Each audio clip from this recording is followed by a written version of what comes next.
สบายดีเนาะมื้อนี้เราก็มาอยู่เนาะในรายการเนาะ Trader Talk เนาะซึ่งมื้อนี้เราก็จะมาสัมภาษณ์เนาะ Trader เนาะท่านหนึ่งเนาะบอกเลยว่าคนนี้บ่ธรรมดาเนาะบ่ธรรมดาเนาะปั้นพอร์ตตั้งแต่1,000 เหรียญเนาะไป10,000 เหรียญเนาะเดี๋ยวเรามาเบิ่งว่าเราเฮ็ดแบบใดเนาะขั้นตอนแบบใดอย่างต่างเนาะมื้อนี้เราก็อยู่กับพจน์เนาะเดี๋ยวให้พจน์แนะนำเนาะโอเคสบายดีทุกคนเนาะที่เขามาเบิ่งข้าพเจ้าเองนี่ซื้อว่าพุทธวงศ์สิริพุค่าเนาะหรือว่าซื้อดินว่าซื้อพจน์ตอนนี้อายุแม่นสัก9 ปีแล้วเนาะเป็นคนอยู่ปากเซ่เนาะคนปากเซ่ปัจจุบันก็เดินทางจากปากเซ่เวียงจันทร์ตลอดเนาะขึ้นลงเนาะเดี๋ยวท็อปิกแรกเนาะเราก็จะมาลงเนาะเดี๋ยวทำความรู้จักกันนิดนึงเนาะว่าเป็นไผมาแต่ไผเคยฮิตอย่างมาก่อนเนาะก่อนที่แบบจะมาเป็นเทรดเดอร์โอ้คันว่าถามมาเห็นยังมาก่อนนี่อยากว่าหลายเลยนะเคยเอ็ดหลายอย่างเริ่มตั้งแต่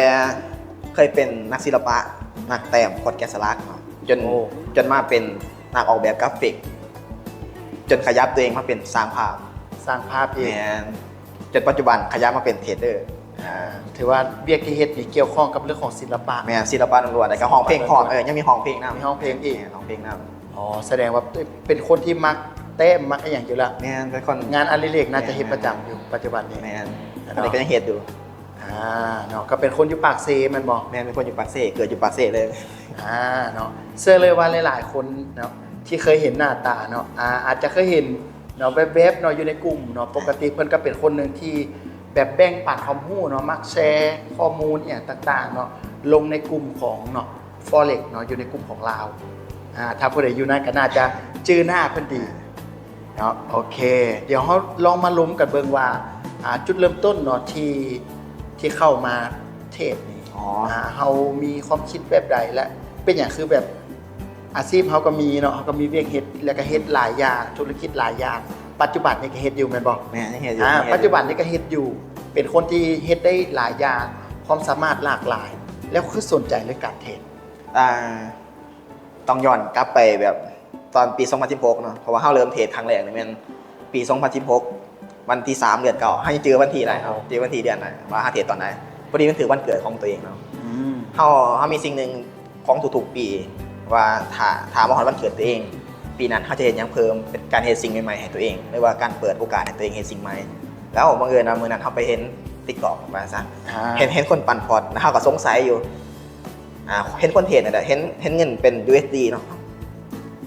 มันได้เงินอะไรเขาได้แปลกใจว่ามันได้แบบไหนสินะเป็นยังมันคือได้สินะ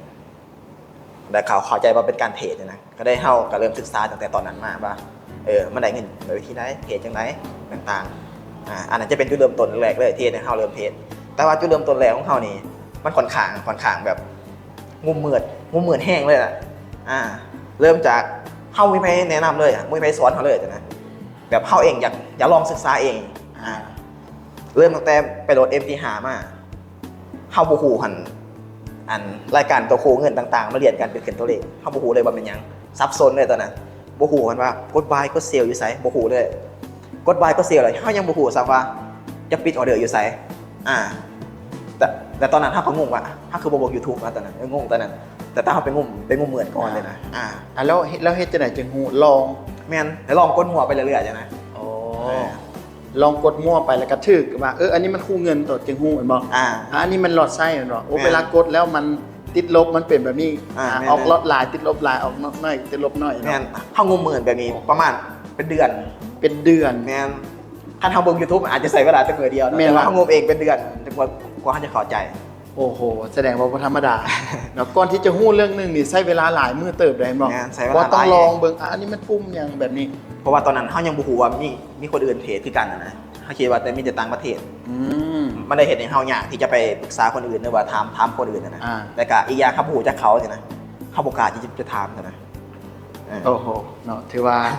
ให้เป็นเรื่องราวที่ค่อนข้างแปลกเนาะค่อนข้างแปลกหลายที่คนนึงนี่เรียนรู้ด้วยตนเองเนาะทุกคนลองคิดเบิ่งมื้อนี้เฮาเข้าไปในแอปนึงเราบ่ฮู้หยังเลยปุ่มคือหยังแล้วเฮาต้องไปลองอันนี้มันปุ่มหยังอันนี้ใช้แบบใดมันต้องลองก่อนที่จะเข้าใจว่าแอปนั้นใช้แบบใดยกตัวอย่าง Excel วันนี้ก่อนที่ใช้ Excel เป็นมันหลายเด้มีปุ่มแล้วก็มีลูกลิ้นหลากหลาย ซึ่ง MT4 MT5 ก็เป็นแบบนั้นเนาะมีปุ่มหลายมีคู่เงินมีนั่นมีนี่เต็มเลย เป็นภาษาอังกฤษ อ๋อ แต่เป็นภาษาอังกฤษในห้องก็เหมือนอีก ถือว่าจุดเริ่มต้นเนาะยากแต่ก็บ่แม่นอุปสรรคแม่นเนาะที่จะเฮ็ดให้โพสต์มาเป็นเทรดเดอร์ ทะเบียนเขายอมรับว่ามันใหญ่ดีมันรู้สึกว่างูเหมือนแบบนับศูนย์กดนับศูนย์เลยตอนนั้น อ่า แม่น แต่ก็บ่ได้ท้อแม่นบ่ แม่นบ่เคยถอดเพราะว่าเขาแค่อยากคู่มัน อ่า จุดแรกๆเขาแค่อยากคู่ก็คือเขาบ่ได้คิดว่าจะมาเทรดแค่อยาก อ๋อ คู่ อยากฮู้อยากทดลอง แม่น เนาะ แต่พอได้คู่แล้วเข้าใจแล้ว มันเริ่มเห็นในตัวเองมากขึ้น อ่า แล้วก็เริ่มไปเข้ามาในเทรดเราเริ่มในเทรดเลยได้กำไรยิ่งเห็นในตัวเองเริ่มมากขึ้น เริ่มสนใจขึ้นเริ่มศึกษาหลายขึ้น โอเค ตอนนั้นเทรดเริ่มต้นเทรดมันเทรดเดโมหรือว่าเทรดพอแท้เลย เริ่มแรกกันเป็นแท้เลย อ๋อพอแท้เลยแม่นบ่ พอแท้เลยแต่ว่าจะเต็มเขาประมาณ10 เหรียญ อ๋อเติมน้อยๆเนาะลองเบิ่งละเฮ็ด อ่า เฮ้ยมันเฮ็ดให้มันได้เงินแล้วเกิดความเชื่อว่าเฮ้ยตลาดนี่มันได้เงินได้ มันอย่างหน่อยความฟุกจึงเห็นในเขาแบบ อ๋อ แบบมากนั่นเขาเติมเขาครั้งแรกอาจจะประมาณ15 เหรียญถ้าจือบ่ผิด15 เหรียญแล้วเขาปั่นไปได้หอน700เหรียญ โอ้ เขาเลยโอ้โหติดใจตั้งแต่ครั้งแรกตอนนั้นแหละแต่ว่าย้อนหลังขั้นขี่ย้อนหลังก็ขึ้นไป ตอนนั้นแม่นเขาเอิ้นว่าเข้าสนามตลาดโดยการปลุกด้วยความปลุกล้วนๆเลย ฟุกแล้วก็เป็นจุดเริ่มต้นที่เฮ็ดให้เฮามีความเชื่อ แม่น เนาะแล้วก็อยากเดินเส้นทางนี้ว่ามันสามารถที่จะสร้างเงินได้บ่มีขีดจำกัด ถ้าหากมือนั้นเขาแพ้เขาอาจจะเปลี่ยนใจก็ได้จะประมาณเทศ แต่ว่าโชคดีอะเนาะ เป็นโชคดีก็คือ โชดี โชคดีที่ประเทศไหนเขาได้กำไรนะ แม่นเนาะบ่แม่นทุกคนได้จะโชคดีแบบนี้เนาะ แม่นเพราะเป็นทุกคนที่โชคดี บางคนเข้ามาปุ๊บเสียปุ๊บออกจากตลาดไปก็มี แม่น เนาะบางคนเข้ามาได้กำไรปุ๊บเกิดความโลภเกิดความประมาทแล้วเสียก็มีเนาะมันมีหลากหลายเหตุการณ์เนาะฉะนั้นพลก็เป็นเคสตัดดี้เนาะเป็นอีกหนึ่งแบบเนาะที่เข้ามาแล้วโชคดี แม่น เนาะ โช แล้ว ค เฮ็ด ดี ให้ตัวเองไปต่อ แม่น เนาะหลังจากนั้นนี่เขาเริ่มเห็นว่ามันได้กำไรเนาะแล้วเขาก็เริ่มหาซอกเฮียนได้บ่ แม่น ซอกเฮียน เริ่ม เทคนิค ซอกเฮี เฮีย ย น นละ ที่เฮียนคือหยัง เทคนิคแรกที่เฮียนเนาะตอนนั้นถ้ามีทั้งอีเลียดเวฟมีทั้ง SMC ICT โอ้โห เฮียนประมาณนี้เขาเฮียนมาแต่ว่าเขายังบูมันเลิกนะบูมันเขาบ่เข้าใจมันเลิกแล้วมาเฮ็ดให้เฮาใส่บ่เต็มประสิทธิภาพมาได้เฮ็ดให้เฮาใส่ได้บ่ดีบ่ควรนะ คือเทคนิคนี่มันดีอยู่แล้ว แม่นเทคนิคดีแต่ว่า แต่ เฮายังผูกบ่เบิดซื่อ เขายังฮู้บ่เบิดและอีกอย่างหนึงมันบ่ได้เหมาะกับเฮา แม่น ต้องบอกเลยว่าเทคนิคนี้มันมีหลากหลายเทคนิค และทุกเทคนิคก็บ่แม่นมันเหมาะกับทุกคน แม่น ยกตัวอย่างเนาะคนที่เทรดสั้น ถ้าให้เรียกประจำมันก็จะบ่มีเวลาเฝ้าเจาะมันบอก แม่นๆ ก็จะบ่เหมาะก็จะเป็นเทคนิคที่แบบเทรดยาวเนาะอาจจะมื้อนึงเข้าออเดอร์ แม่น เนาะซึ่งพดกับไปเรียนหลากหลายแบบเนาะจนมาเจอวิธีที่เฮ็ดให้ตัวเองมักนั่นคือหยัง วิธีที่เฮามักก็คือการเทรดแบบไพแอคชั่น ไพแอคชั่น ก็คือการเห็นราคาของแท่งเทียนและการมีการสังเกตพฤติกรรมของแท่งเทียน การเบิ่งพฤติกรรมของแทงเทียนมันบอก แม่น เดี๋ยวลงดีเทลหนึงว่าเขาเบิ่งอย่างใดว่าไพแอคชั่นก่อนที่จะเทรดหรือว่าเป็นเทรดเซตอัพของตัวเอง คีย์เวิร์ดของเฮาจะเทรดเนาะก็จะมีการเบิ่งไพแอคชั่นมีการเบิ่งเทรนแล้วก็มีการเบิ่งเนื้อหาเป็นตามสำคัญแรกๆจะเบิ่ง3อย่างนี้แล้ว PA เด้ PA คือหยังPA ก็คือการเฮ็ดนะครับแล้วก็การเฮ็ดแนวต้านของแท่งเทียนมานี่เฮาจะต้องเบิ่งว่าราคาณปัจจุบันนี้มีการเฮ็ดแท่งเทียนของฝั่งไหนมีการเฮ็ดแนวรับบ่อันแนวรับนี่ก็จะเป็น PA ของฝั่งบายเนาะแล้วก็มานี่สเต็ปต่อไปคือเฮาจะเบิ่งเทรนเนาะเทรนตัวนี้มันเป็นเทรนของขาขึ้นบ่เดี๋ยวเป็นเทรนขาลงแสดงว่า PA ตอนนี้มัน PA สวนเทรนหรือ PA ตามเทรนอยู่ใช่ไหมหลักๆก็จะเป็นเหมือนกันเรื่อง PA แล้วแต่จุดเข่าเฮาก็เฮาจะเข่าก็เติมมาว่า PA บ่ถึงเข้าไปเฮาจึงจะเข่า NL เฮาจะต้องสั่น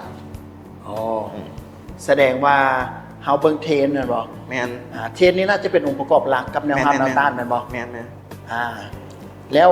เฮาเทรดตามเทรนหรือว่าส่วนเทรนเทคนิคที่ใช้ เฮาเทรดทั้ง2ฝั่งเลย เทรดทั้งสองฝั่ง แม่น เดี๋ยวลงดีเทลเบิ่งสุดว่าตามเทรนเนี่ยเฮ็ดแบบใดและส่วนเทรนเฮ็ดแบบใด ขั้นในกรณีตามเทรนเนาะคือในกรณีเป็นฝั่งบายเนาะตามเทรนเขาจะเข่าตามเทรนในจุดที่มันดีที่สุดก็คือไก่กับ PA ฝั่งบายหลายที่สุดแล้วเขาจะเข่าแล้วเขาจะสามารถถือได้ไก่ได้ขั้นในกรณีฝั่งตามเทรนนะแต่ขั้นในกรณีเขาจะดินสวนเทรนนี่เขาต้องหูก่อนว่าการดินสวนเทรนมันจะบ่สามารถถือไก่ได้ฉะนั้นถ้าต้องเก็บได้บ่เกิน1,000หรือ500จุด เทรดส่วนเทรนก็คือเก็บสั้น แม่นต้องเก็บสั้นอาจจะ500จุดนี่แม่นค่อนข้างอาจจะเก็บได้ คันลานเทรนนี่ถือยาว ยาวนี่ซ้ำใดยาว อ่าตั้งแต่พันยุทธขึ้นไป ตั้งแต่พันจุดขึ้น แม ไป นจนไป50,000 จนไป50,000 แมน เอาแล้วเขาจะฮู้จะไหนว่าเขาต้องเก็บอยู่ในช่วงใด เขาต้องเบิ่งว่าตอนนี้เป็น PA ของฟังบายเนาะแล้วเขามีใบขึ้นไปเนาะมีใบขึ้นไปเขาจะปิดกำไรใบก็ตัวมาว่ามีการเฮ็ด PA ฟังเซลล์สำเร็จ อ๋อ ถ้ามีการเฮ็ด PA ฟังเซลล์สำเร็จแสดงว่ามันจะกลับตัวแล้วสถานต้องปิดกำไรฟังบายออก แสดงว่ามีเงื่อนไขอยู่เนาะ แม่นมีเงินขายในการปิดอยู่ใช่ไหม โมเมนต์ปิดตามใจ แม่นโมเมนต์ปิดตามใจแต่กับโมเมนต์ซื้อตามใจอีก โอเค ถ้าตามได้ทีฟังเซลล์มีการเฮ็ด PA สำเร็จเขาจะถือไปเรื่อยๆจนกว่ามันจะเห็นถ้ามันเห็นแล้วเขาก็พิจารณาว่าจะปิดบ่หรือจังไรใช่ไหมแต่ส่วนใหญ่มันจะปิด โอเค ส่วนใหญ่มันจะปิด แสดงว่าบ่ได้เขาบ่ได้เดาแล้วก็บ่ได้เสี่ยง บ่ได้เดา ว่าเอ้ยการเข้าส่วนนี้มันจะไปฮอดใส่แน่นอนอยู่ระบุยแผงหู แม่ไม่ไปหูแต่ว่าจริงๆหูคือถ้าบ่มีการเฮ็ด PA มันเขาจะถือไปเรื่อย ถูกต้องถูกต้องเนาะเพราะหลายๆคนก็น่าจะเคยเจอประสบการณ์แบบเอ้ยเทรนขาขึ้นเขาคิดว่ามันน่าจะไปไกลเขากันหน้าถึงไว้ แล้วก็ถือโดยที่บ่ฮู้ว่าเอ้ยจักจุดเขาจะปิดกัน ๆนี่แหละปัญหาของคนทั่วไปก็คือบ่ฮู้ว่าจะถือไปหอดไซอ่า แม่นละ ต่อให้มีใหม่ดีๆอยู่แต่บ่ฮู้ว่าสิถือไปหอดไซบางทีไปหอด 2,000 จุดแต่ก็ฮู้สึกว่ามันหลายแล้วปิดก่อนแล้ว แม่น ทั้งๆที่ว่ามันอาจจะไปหอด 5,000 จุดก็ได้ใช่ไหมโอเค ซึ่งเขาจะเบิ่งกันกับตัวของ PA เบิ่งการกลับตัวเดี๋ยวลงดีเทลเบิ่งว่าสมมุติว่า PA ที่มันสร้างสมบูรณ์แบบเวลาเขาจะเข้าบายเนาะแล้วฟังเซลล์ที่มันสร้างสมบูรณ์แบบแล้วเขาจะไปปิดมันคือแบบไหน PA PA ก็เปรียบเสมือนก็คือเป็นแท่งเขียวแท่งแดงเนาะที่เป็นแท่งคู่กันถ้าในกรณีฟังเซลล์ก็คือมีการเห็นแนวต้านไม้การเห็นแนวต้านไม้ตอนนั้นใส่เทียนของแท่งก่อนๆหน้าจะต้องต่ำกว่าแนวต้านนี้ทุกอันแล้วก็แท่งปัจจุบันจะต้องบ่สูงกว่าแนวต้านนี้จะเกิดมาเป็นการเฮ็ด PA สำเร็จ PA สำเร็จ แม่นแล้วก็มันจะสมบูรณ์ได้ก็ต้องว่าต้องให้มันลงมาตามแนวหาบอยู่รุมให้ได้ใช่ไหมแล้วการที่จะเข่าก็คือจะเข่าตอนที่มันยกตัวขึ้นแต่บ่ถึงแนวต้านก็คือบ่ถึง PA ฟังเซลล์ตัวเองนี่เขาจะคอยเซลล์แต่เขาสามารถเซลล์ได้ทุกราคาอยู่ในราคาเท่านั้นแล้วก็ขั้นหา SL เขาจะ SL สั้น SL สั้น ๆแมน ภายใน PA นั่นเลยบอก แมนภายใน PA นั่น สุรสร้าง PA สมบูรณ์ปุ๊บเขาเข้าออเดอร์อยู่นี่ SL ของเขาอยู่กล้องไส้เทียน แมน แมนบอก อยู่เลยเนื้อน้อยนึงอยู่เลยเนื้อ อยู่เลยน้อยหนึงเนาะ แม่น เลยแทงเทียนไปอาจจะเพื่อสเปซเล็ก แม น้อย นต้องเพื่อสเปซนั่นเอง แล้วไพเอ็กซันพวกนี้มันเบิ่งแบบแทงเทียนกลืนกินกันบอหรือว่า อาจจะบ่จำเป็น บ่จำเป็นแม่นบ่ บ่จำเป็นต้องเกินกินกันได้ แต่ว่าต้องสร้างแนวต้าน แต่ว่าขั้นที่เห็นนะครับ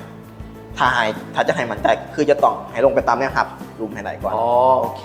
แต่ตามแนวครับลุมก็ต้องให้ยกตัวขึ้นก่อนถ้าจึงคอยจะเซลล์ได้ โอเคเนาะแสดงว่าให้สร้างแนวต้านไว้ แล้วลงมาต่ำนะครับ แม่น แล้วดิ้งขึ้นมาปุ๊บ แม่น เข้าเลย แต่ว่าเด้งต้องว่าเด้งต่ำแนวต้านตัวเองนะ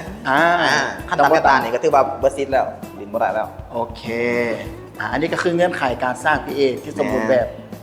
เนาะสมมุติว่าเทรนขาขึ้นปุ๊บเกิด PA ปุ๊บเขาเข้าออเดอร์ไป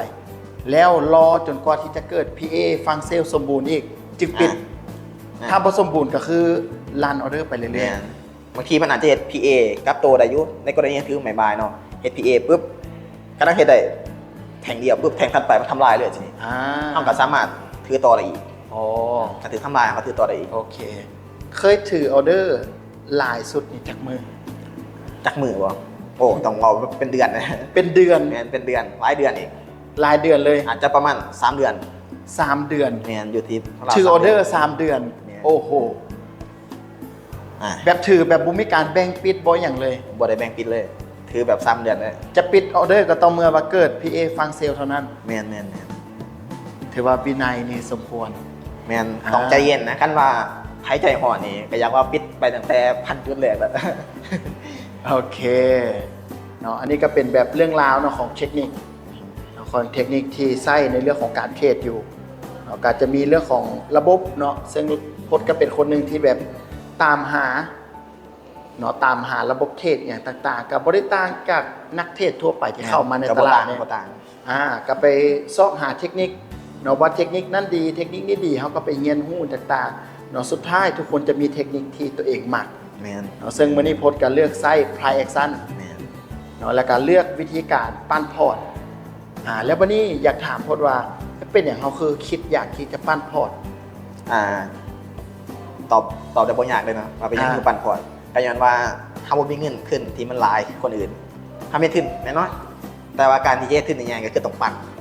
แต่สำหรับคนอื่นอาจจะมีขึ้นใหญ่แล้วอาจจะดินเพื่อเอากำไรและถอนแต่เฮามันขึ้นน้อยเนาะการที่จะถอนมันอาจจะถอนในน้อยเดียวมันอาจจะบ่คุ้มค่าฉะนั้นเราก็เลยปัดพอร์ตให้มันใหญ่ขึ้นปั้นพอร์ตเนาะปั้นพอร์ตให้มันใหญ่ขึ้นเพราะว่าการปั้นพอร์ตเนี่ยเขาต้องเข้าใจก่อนว่ามันบ่ได้สามารถที่จะปั้นแบบไวๆเนาะสมมุติว่าเดือนนี้เขาอยากปั้น1,000ไปหา10,000แบบนี้ถามว่าเฮ็ดได้บ่เฮ็ดได้แต่มันจะเฮ็ดซ้ำได้ยากแล้วก็น้อยคนที่จะเฮ็ดได้เนาะแต่พดเลือกวิธีการที่จะปั้นพอร์ตเนาะจาก1,000 เหรียญไป10,000 เหรียญโดยบ่ได้กำหนดระยะเวลาเลยสมมุติว่าปีหนึ่งหรือว่า2 ปีก็ต้องยอมรับเพราะเป้าหมายของเขาคือต้องฮอด10,000 เหรียญเขาถึงจะหยุดเนาะแต่เขาบ่ได้ฟิกเรื่องของมือถือว่าต้องใจเย็นและต้องคอยเก็บแม่นเนาะแม่นถ้าเฮาไปฟิกเวลาเนาะ3 เดือนต้องให้ได้10,000 เหรียญจังซี่กดดันตัวเองแสดงว่ามันอาจจะเฮ็ดให้เฮาเสียระบบแหละอาจจะเล็งตัวเองเพื่อให้ออกใหม่ใหญ่ขึ้นอาจจะเฮ็ดสร้างความเสี่ยงให้ตัวเองแหละเฮ็ดแบบนั้นแม่นเนาะก็ถือว่าสำคัญหลายตัวนี้สำคัญเนาะสมมุติเราไปกำหนดเนาะมันอาจจะเฮ้ยมันใกล้เวลาแล้วกดล็อตที่เพิ่มขึ้นเนาะเกิดปัญหาต่างๆเข้ามาเนาะโฟโมบอลไลกราฟอย่างต่างๆกันอาจจะมีเนาะยานตกรถบอมีอย่างเนาะก็จะมีหลายเหตุการณ์เนาะนี่เชื่อว่าหลายๆคนเป็นลองคิดเบิ่งว่าส่วนเขาตั้งเป้าว่ามื้อนี้เขาต้องได้กำไร100 เหรียญถ้าเขาได้80 เหรียญเขาก็จะพยายามเทรดอีกทางที่ระบบมันบ่งามแม่นอันนี้บ่เวิร์คเราลองเห็นละอันฟิกว่ามือนึงต้องได้10 เหรียญ20 เหรียญหรือ100 เหรียญมีมือนึงที่เฮาอาจจะบ่ได้จ้ะนะอาจจะได้99 เหรียญยังอีก1 เหรียญก็จะได้100แล้วเฮาไปกุ้มดินเอา1 เหรียญสุดท้าย99 เหรียญหายเลยเนาะโอ้โหอันนี้อันตรายเด้ออันตรายถือว่าอันตรายหลายเนาะถือว่าอันตรายหลายเลยเกี่ยวกับเรื่องของระบบนี่บางสิ่งบางอย่างกับบุคคลฟิกเฮาควรจะยืดหยุ่นให้มันจ้ะนะเพื่อความปลอดภัยนั่นแหละแม่นเนาะนี่ก็คือเนาะการคิดของเราเนาะว่ามื้อนี้เฮามีเงินน้อยเนาะเฮาอยากได้เงินหลายเนาะเฮาก็เลือกวิธีการปั้นพอร์ตแล้วก็ใช้ระยะเวลาเนาะแล้วการเดินเงินการบริหารเงินอย่างต่างๆนี่มันต้องมีขั้นตอนไปได้ถึงเฮาจะเฮ็ด1,000 เหรียญเป็น10,000 เหรียญเพราะมันก็บ่ได้ง่ายบ่ง่ายเนาะมันมีวิธีการและก็ขั้นตอนแบบใดสำหรับการ MM ของน้องเนาะก็คือ MM สว่างพอร์ตพันเนาะเขาจะ MM อยู่10,000 จุดก็คือเอา1,000 เหรียญมาหารให้10,000 จุด1,000 เหรียญหาร10,000แล้วเขาจะได้จำนวนหลอดรวมที่เขาจะออกนะคือหลอดรวมของ1,000 เหรียญมันจะถืออยู่ 0.1 หลอด 0.1 วันนี้เขาจะเอา 0.1 หลอดมาแบ่งออกเป็นหาใหม่ก็ได้หรือเป็น10 ใหม่ก็ได้ก็คล้ายๆว่าออก 0.02 จะออกได้หาใหม่เพราะมันจะเท่ากับ 0.1 หลอดเลยแล้วก็ถ้าออก 0.01 ถ้าจะออกได้10 ใหม่รวมเบิดมันจะเท่ากับ 0.1 หลอดคือเขาจะทนใน10,000 จุดคือเก่าใช่ไหมแสดงว่าเขาจะไม่ได้กดปั้งมาเดียวไม่งั้นถ้ากดปั้งมาเดียวเขาจะออกได้แต่ใหม่เดียวถ้าถึงล้านเขาจะไม่สามารถออกเพิ่มได้อีกอันนี้ก็คือเป็นวิธีการแบบแก้ไม่เห็นบอกแม่นมีการแก้ไม่มีการเนี่ยเขามานำเขาจะเข้าเป็นจังหวะสมมติว่าเข้าออเดอร์อยู่นี่เนาะสมมติเขาจะบายเนาะถ้าจะบายเข้าอีกออเดอร์หนึ่งแล้วอีกออเดอร์หนึ่งเขาจะเข้าตัวไหนยังแน่หน่อยต้องว่างกำหนดจุดถัดไปว่าเขาจะเข้าอยู่จุดใดๆนะยังแน่หน่อยเขาจะต้องบอกเขาทีกันยังแน่หน่อยต้อง500 หรือ 1,000 จุดเขาจะคอยมีใหม่ที่2เกิดขึ้นโอเคแสดงว่าตามระบบของเขาปุ๊บเกิด PA buy ปุ๊บนี่เขาเข้าออเดอร์ไป1 ไม้ก่อนแล้วออเดอร์ที่2ก็คือห่างกัน500หรือว่า1,000 จุดหรือว่าเขามีเทคนิคอย่างมาห้องครับสเต็ปแรกขั้นหากเขาบ่มีจุดที่จะเขาจะวางอยู่ประมาณ1,000 จุดในใหม่ที่ใหม่ถัดไปขั้นหาจะเพิ่มใหม่1,000 จุดแสดงว่าใหม่แรกเขาถึงหลัก1,000 จุดแต่ใหม่2เขาจะเขาเพิ่มอันนี้มันสเต็ปแรกขั้นสเต็ปที่2มันเขาจะเบิ่งว่าจุดบริเวณเขามีสายเทียนบ่ที่ว่าอยู่บริเวณแนวรับอย่างต่างๆหรือว่าอยู่บริเวณแนวต้านมีสายเทียนสายเทียนถ้าเราเข้ามันเจอเราซัพพลายโอเคเนาะแสดงว่ามีนักทฤษฎีหนึ่งที่เข้ามาเพิ่มเนาะนอกจากการเบิ่งเทรนเบิ่งไพรแอคชั่นเบิ่งอย่างต่างเนาะการเข้าออเดอร์ก็จะเป็นการซอยไม้แล้วเขาจะเข้าตอนที่มันสร้าง PA เนาะสมบูรณ์เนาะหลังจากสมมุติเขาบายเนาะอธิบายง่ายๆเลยเนาะสมมติเขาบายเขาเข้าไปออเดอร์ที่1ออเดอร์ที่2ที่เราจะเข้าก็คือแนวรับถัดไปแมนเลยแบบนั้นแล้วก็แนวรับถัดไปเรื่อยๆจนครบแม็กซิมัมของเราแม่นก็คือออกมาได้ละแมนก็คือเป็นยังไงคือแบ่งหลอดยันว่าเขาจะมีกระสุนเพิ่มในการออกอาวุธอยู่นะแสดงว่ามาถึงล่าเขายังสามารถออกใหม่2เพิ่มได้ถ้าเขาแบ่งหลอดแต่ใหม่เดียวเขาก็ออกได้แต่ใหม่เดียวถ้าเราแบ่ง บ่งหาใหม่อยู่นะมันถือละลงเขาก็ยังสามารถออกอีกหาใหม่อยู่นะโอเคแสดงว่าซอยไม้เอาแบบนี้เนาะเนี่ย แต่อันนึงก็คือถ้าหากว่ากับมีการเด้งขึ้นแม้นเขาจะเคลียร์ไม้เทิงออกก็คือทีพีหนาไม้ออกไปใช่ไหมเขาจะแบ่งเขาจะจงไว้แต่ไม้เดียวพอเขาจะบอกทั้งหมดไปทีพีอันนี้เป็นการลดหลอดหรือว่าการลดความเสี่ยงลงโอเคผมเห็นหลายคนนี่เวลา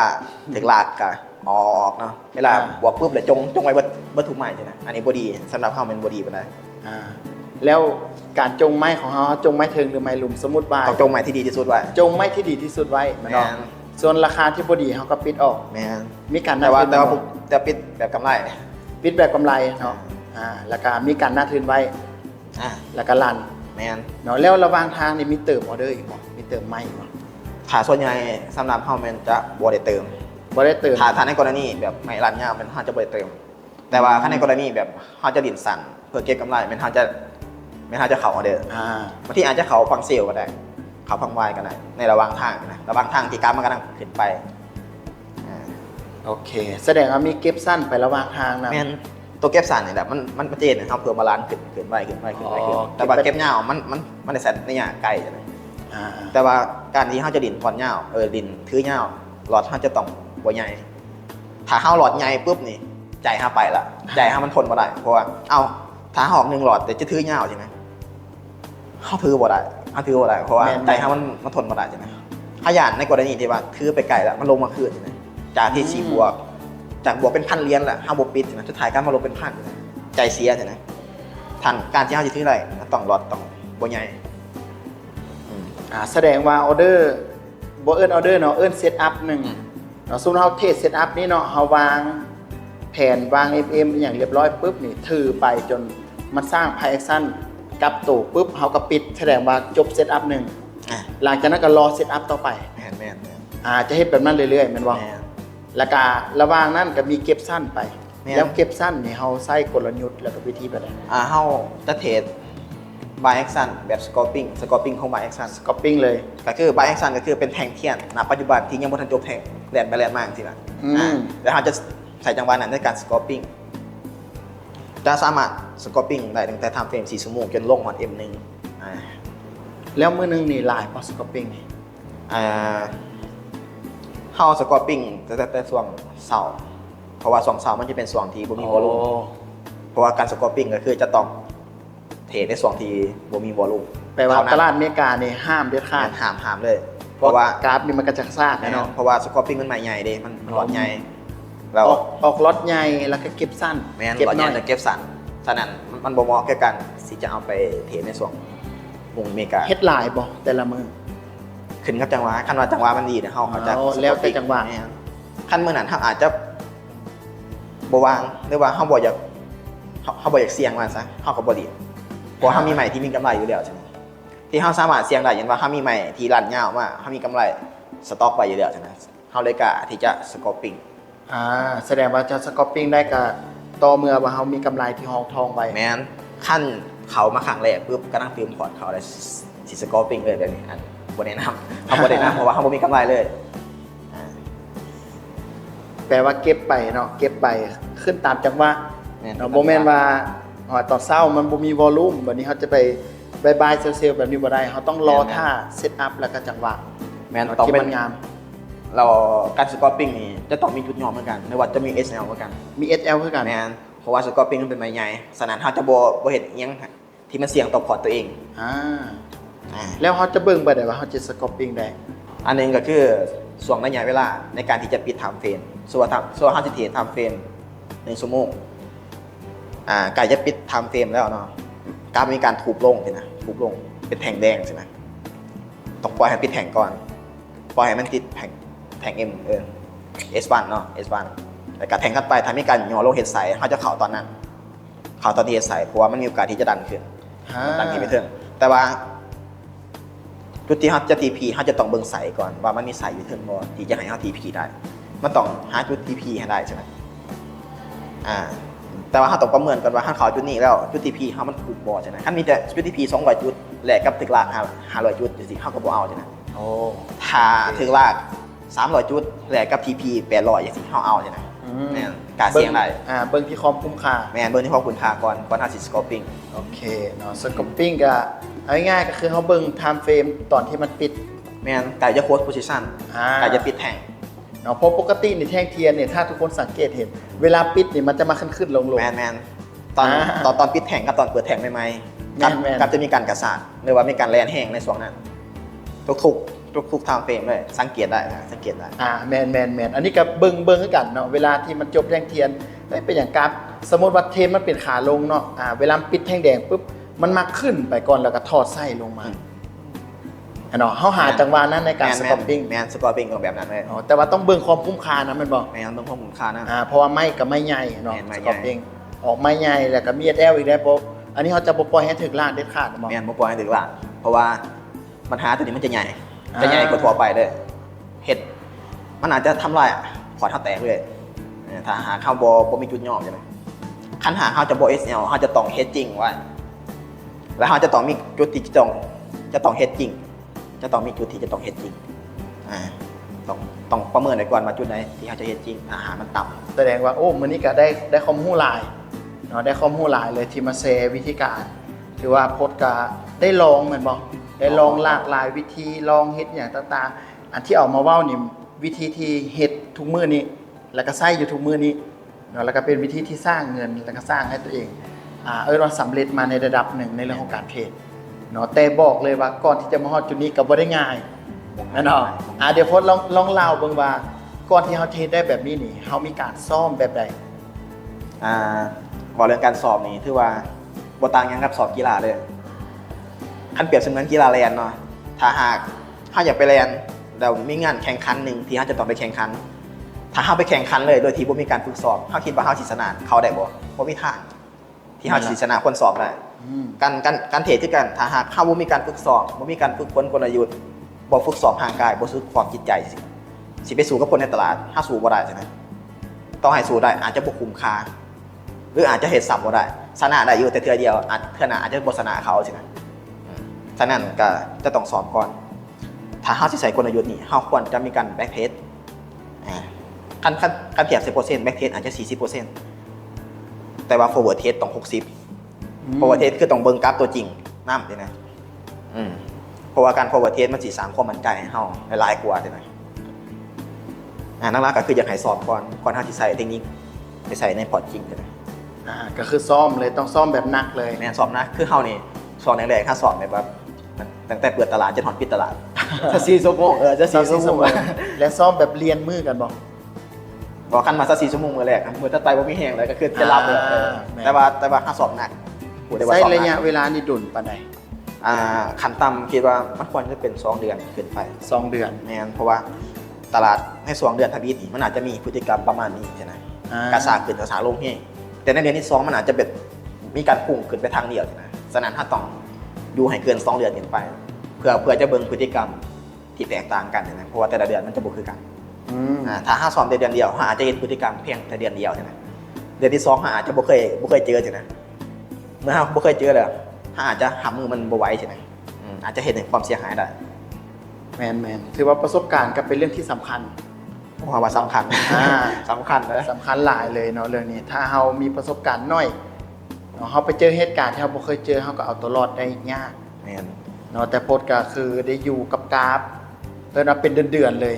เนาะเบิ่งพฤติกรรมเบิ่งอย่างต่างๆเนาะแล้วเขาเคยผิดพลาดบ่โอ้คันถามว่าเคยผิดพลาดบ่เคยร้ายเลยคันถามว่าเคยพอแตกบ่เขาเคยเนาะเคยแบบเป็น100-200เทื่อผลในการแตก100-200 เทื่อเป็น100-200แบบเฮาซ้อมปั้นพอร์ตไปนี่ปุ๊บแล้วมันผิดพลาดล้มเหลวแล้วกลับมารีเซ็ตใหม่แบบนี้มีทั้งแตกในพอร์ตเดโมแล้วก็แตกในพอร์ตแท้รวมกันประมาณ 2-300 เทื่อโอ้โหแต่ว่าแตกในพอร์ตแท้คือเป็นการเอากำไรไปแตกนะหลังจากลงสนามตัวจริงปุ๊บนี่มันก็บ่ได้แบบที่มันราบลื่นสำเร็จแบบง่ายๆอย่างที่เราคิดแม่นบ่แม่นขั้นสิ่งหนึ่งที่จะเห็นในบ่ว่าจะมือใหม่มือเก่าผ่านเนาะก็คือในเรื่องประสบการณ์ในการใส่เทคนิคครับถ้าหาใส่มันบ่หลายพอการตัดสินใจในการเข้าออเดอร์หรือว่าโดยเฉพาะเรื่องการแก้ใหม่นี่ถ้าหาประสบการณ์เพียงแค่1 เดือนเฮาก็จะสามารถแก้ได้ในสถานการณ์ของ1 เดือนนั้น อ่า แต่ถ้าเขามีประสบการณ์เป็นปีแสดงว่าใน22 เดือนเขาจะเจอทุกๆกลุ่มแบบของกราฟเลยนะการแก่ของเขามันจะดีขึ้นคือการแก่มันจะมีอยู่8 วิธีสำหรับเขาเนาะ อ่า ฉะนั้นถ้าเขามีประสบการณ์หลายขึ้นเขาจะเลือกวิธีในการแก่ได้ถือได้แม่นได้คม ตามสถานการณ์ แม่นการแก่นี่8 วิธีมันจะเริ่มตั้งแต่อันที่ปลอดภัยที่สุดจนถึงเสี่ยงที่สุดอันคนที่บ่เคยแก่เนาะหรือว่าแก่ประสบการณ์น้อยอาจจะไปเลือกวิธีที่เสี่ยงดีนะอาจจะเห็นในพอร์ตแตกก็ได้ใช่ไหมเลือกผิดกับชีวิตเปลี่ยนประมาณนี้ เรามี8 วิธีในการแก้ความหมายคือมันโบแมนว่าเอ้ย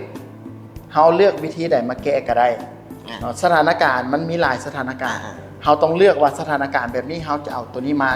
แก้สถานการณ์แบบนี้เราจะเอาตัวนี้มาแก้ แม่นแบบนั้นเลยถ้าหากเขาบ่ได้แก่หลายรูปแบบเขาจะบ่สามารถที่จะเลือกได้ดีใช่ไหมการตัดสินใจเขาก็อาจจะมีความผิดพลาดได้ในเรื่องนี้ เนาะเดี๋ยวพดลองเล่าประสบการณ์ที่ผิดพลาดแล้วคิดว่าเราผิดพลาดแบบครั้งใหญ่ที่สุดเนาะเท่าที่เราเคยผิดพลาดมา การผิดพลาดครั้งใหญ่ที่สุดก็คือในกรณีที่มีการเฮ็ดนิวไฮนะแล้วมีการหย่อลงมาเป็นแท่งแดงประมาณของ5,000 จุดแล้วเขามีการเขาบ่ายเพิ่มแต่กราฟมีการถูกลงต่อทุบหอน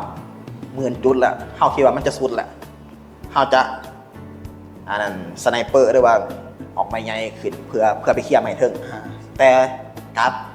สิ่งที่กราฟเพชรก็คือทุบลงต่อหอด15,000 จุดจังซี่เขาก็บ่รอดด้วยกัน บ่รอดด้วยกันบ่รอดถ้าหาเข้าบ่ออกไม่ใหญ่ตอนที่10,000 จุดอาจจะรอดก็ได้ใช่ไหมอันนี้ก็ถือว่าเป็นการตัดสินใจที่ผิดด้วยกันที่ผิดพลาดด้วยกันที่ผิดพลาดเหมือนไรบอลที่เข้าหูแล้วว่ามันเลย10,000 จุดไปแล้วเข้าบ่มีการตั้งใบตั้งเซตสต็อปไว้เพื่อเฮ็ดจริงไม่ใหญ่ไม่ได้เฮ็ดในเข้าแบบขาดจุดนั้นเฮ็ดให้เข้าแตกหลายคนกับตำแตกคือกันนะขั้นว่าทุบลง15,000 จุดจะสิโอเคเชื่อเลยว่าหลายๆคนเป็นคือกันเนาะถ้ากราฟมันลงเนาะหลายๆคนจะเชื่อว่าเฮ้ยมันลงหลายแล้วเอาเข้าบายมันเด้งนิดนึงเขาก็จะปิดหรือว่ามันขึ้นไปแห้งไปดิโอ้มันขึ้นมาขนาดนี้ละต้องเซลแล้วล่ะมันย่อลงนิดนึงก็จะปิดเนาะอันนี้เป็นช็อตที่แบบมันสำคัญเลยซึ่งเป็นความคิดที่มันผิดมันบอกต่อหายกราฟสิเขาคิดว่ามันสิลงก็ตามแต่เขาบ่ฟ้าวที่จะใส่วิธีที่เสี่ยงก็คือวิธีออกบอดใหญ่เพื่อไปเคลียร์เขาพยายามออกบอดที่มันซ้ำกันกับบอดแรกนะบอดเบาๆก่อนเนี่ยพอเขาโมโหหรอกว่ามันสิไปต่อแต่คือในกรณีมันลงหอน10,000 จุดแล้วเขาคิดว่ามันจะสุดแหละแต่ยังไปต่ออีก5,000โอ้แสดงว่าตอนนั้นในการบริหารของเราผิดพลาดเนาะถ้าเราใส่ความเสี่ยงต่ำเรายังอยู่รอดแต่ตอนนั้นเราใส่ความเสี่ยงที่เพิ่มขึ้นก็เลยเฮ็ดให้พอร์ตแตกและอีกอย่างหนึ่งเขากับบ่ได้ไปตามระบบเพราะมันยังบ่ได้เกิดไพรซ์สั้นกับแมนเพราะต้องเกิดไพรซ์สั้นก็ถือว่าเป็นข้อผิดพลาดของเขาที่เขานำมาปรับปรุงเนาะจนทุกมื้อนี้เนาะเขาสามารถที่จะเทรดแล้วก็เฮ็ดให้มันดีขึ้นได้แมนผู้มือนี้คือถ้าว่ามีการเฮ็ดไพรซ์สั้นสำเร็จเขาจะบอกเขาได้เนาะเพราะว่าถ้ามันบ่เฮ็ดแสดงว่ามันมีโอกาสที่จะลงไปต่อได้เสมอถึงมันจะมีโอกาสลงไปต่อไกลสำหรับเฮาบ่ฮู้แต่ว่ามันลงไปต่อแน่นอนเพราะว่าเขามีประสบการณ์มาแล้วแมนอันตรายอันตรายหลายใช้เวลาปั้นพอร์ตตั้งแต่1,000 เหรียญไป10,000 เหรียญนี่ใช้ระยะเวลาที่โดดปานใดที่เคยเฮ็ดมาขั้นไวที่สุดมันอยู่ที่4 เดือนครึ่ง4 เดือนเนาะแต่ว่าเคยเฮ็ดได้เท่านึง4 เดือนครึ่งที่มันไวที่สุดแม่นแต่ว่ามันขึ้นกับตลาดว่าตลาดตอนนั้นมันเป็นช่วง